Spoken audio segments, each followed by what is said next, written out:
नमस्कार दोस्तों, good morning. आपका एनके स्टडी के यूट्यूब चैनल पर एक बार फिर से स्वागत है। आज की इस वीडियो में हम बात करेंगे डिसीजन मेकिंग के बारे में, अर्थात निर्णय के बारे में, निर्णय निर्माण के बारे में जो हर्बर्ट साइमन ने दिया था।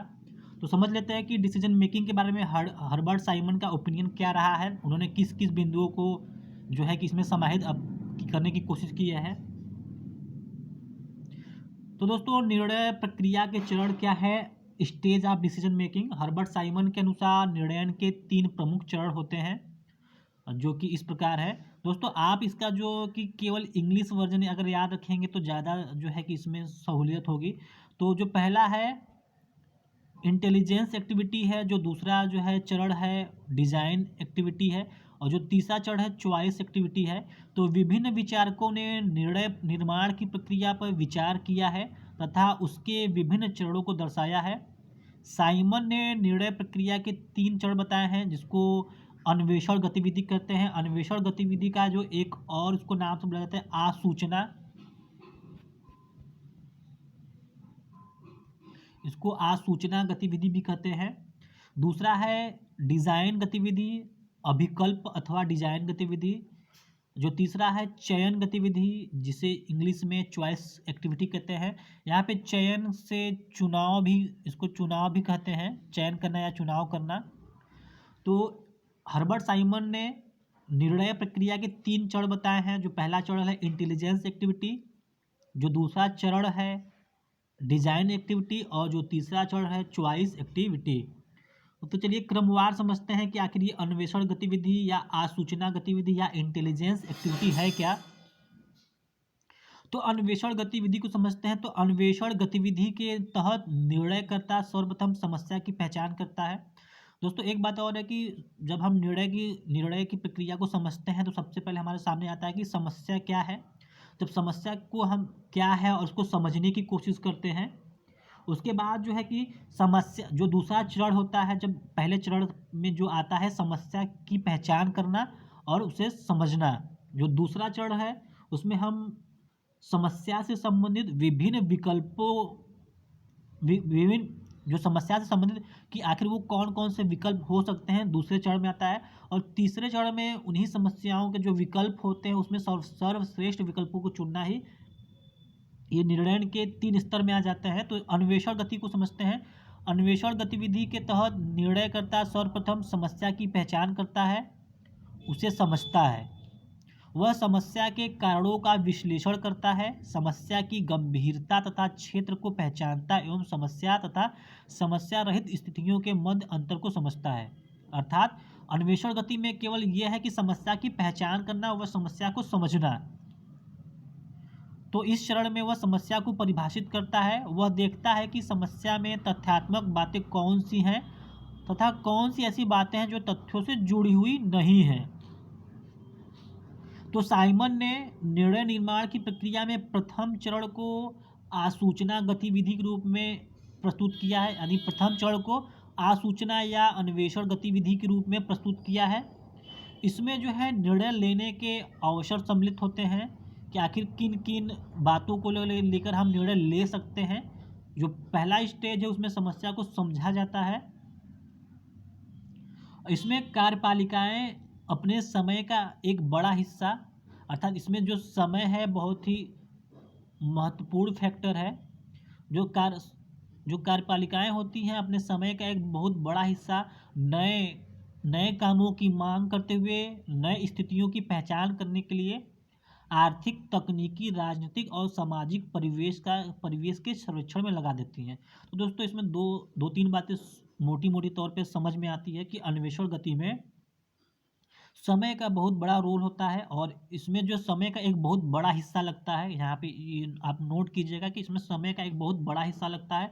इसमें नए कामों की मांग होती है, अन्वेषण गतिविधि में नए कामों की मांग होती है, नई स्थितियों की पहचान करने के लिए आर्थिक तौर पे, तकनीकी तौर पे, राजनीतिक और सामाजिक परिवेश के सर्वेक्षण में ये लगा देती हैं। तो आसूचना गतिविधि जो है कि निर्णय निर्माण की प्रक्रिया में प्रथम चरण होता है। चलिए समझते हैं कि दूसरा चरण क्या करता है। दूसरा जो चरण है डिजाइन गतिविधि है अथवा अभिकल्प गतिविधि। तो इस स्तर पर निर्णयकर्ता यह देखता है कि समस्या से संबंधित विकल्प कौन कौन से हो सकते हैं। जो पहला चरण था उसमें समस्या क्या है उसे समझता है और दूसरे चरण में समस्या से संबंधित विकल्प कौन कौन से हो सकते हैं, इसके इसके बारे में वो फोकस करता है। तो विकल्पों के परिणाम क्या हो सकते हैं, वह प्रत्येक विकल्प की व्यवहार्यता की जांच करता है, उन विकल्पों के परिणामों का विश्लेषण करता है तथा उनकी संभावित स्वीकार्यता को भी देखता है। इस स्तर पर वह विकल्पों का प्राथमिकता क्रम भी निर्धारित करता है, अर्थात समस्या के समाधान, जब समस्या को की पहचान कर लेता है और उसे समझ लेता है, तो जो विकल्प की ओर देखता है, तो विकल्प में उससे सबसे अच्छा कौन सा विकल्प लेता है वो पहले नंबर पर रखता है। उसकी विकल्प की जो है कि जांच परख करता है, उसके बाद जो है कि विकल्पों को क्रमबद्ध रूप से उसे रखता है। तो पहले नंबर पे विकल्प कौन सा होगा, दूसरे नंबर पे विकल्प, तीसरे नंबर पे, चौथे नंबर पे, इसी तरह सभी विकल्पों को वो रखता जाता है ताकि परिवर्तित परिस्थितियों के अनुरूप निर्णय लिया जा सके।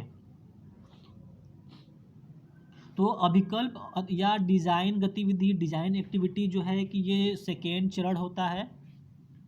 इसमें कार्यवाही के संभव रास्ते का आविष्कार, विश्लेषण और विकास होता है। इसमें जो है कि कार्यवाही के वैकल्पिक रास्ते की तलाश होती है।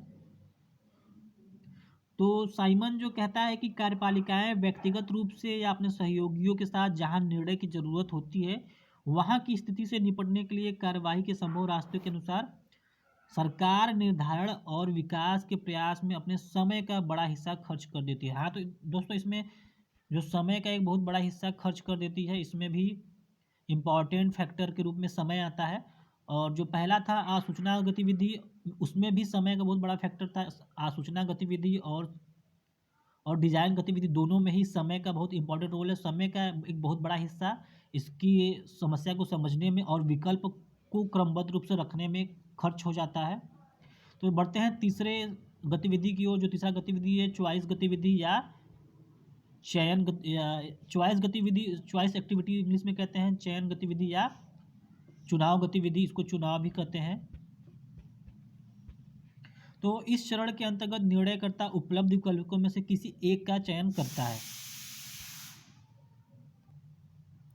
सामान्यतः यह वही विकल्प होता है जो उस समय की परिस्थितियों में तथा उपलब्ध जानकारी एवं सूचना की दृष्टि से श्रेष्ठ होता है।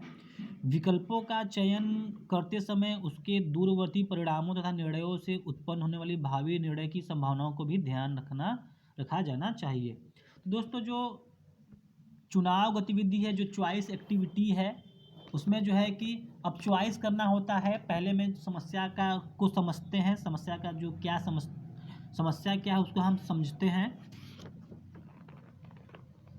समस्या की पहचान करते हैं। जो दूसरा विकल्प था, जो दूसरा एक्टिविटी था, समस्या की पहचान करने के बाद, समस्या को समझने के बाद, जब दूसरे गतिविधि में अर्थात डिजाइन एक्टिविटी में हम जब प्रवेश करते हैं, तो उसमें जो जितने भी विकल्प हैं उसको जो है कि उसकी जांच परख करते हैं और उसको क्रमबद्ध रूप से रखते हैं कि पहले नंबर पे कौन होगा, दूसरे, तीसरे, चौथे नंबर पे कौन होगा।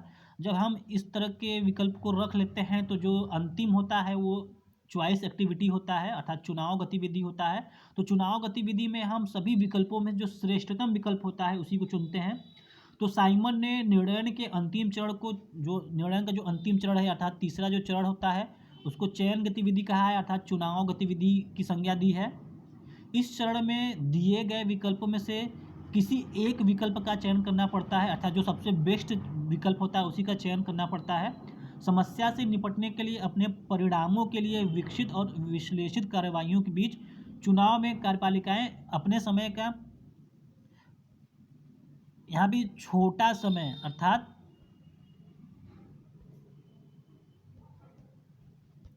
अर्थात जो पहले गतिविधि दूसरे गतिविधि में कार्यपालिकाएं जो है कि बड़ा समय यूज़ करती थी उसको समझने के लिए, विकल्प को क्रमबद्ध रूप से रखने के लिए।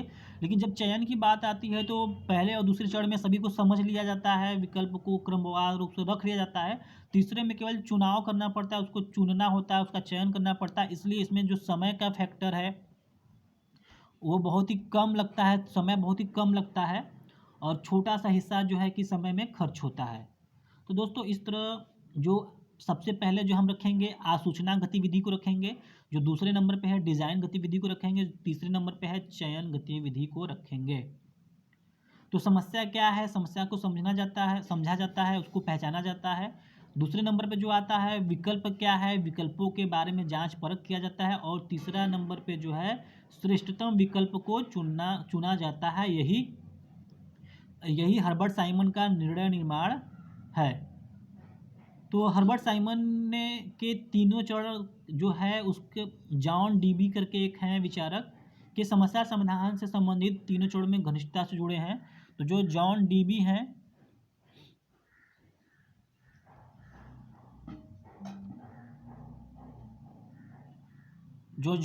हैं, वो जो है कि हर्बर्ट साइमन की ने जो विचार दिया था लगभग वही विचार जो है कि जॉन डीबी ने भी दिया है।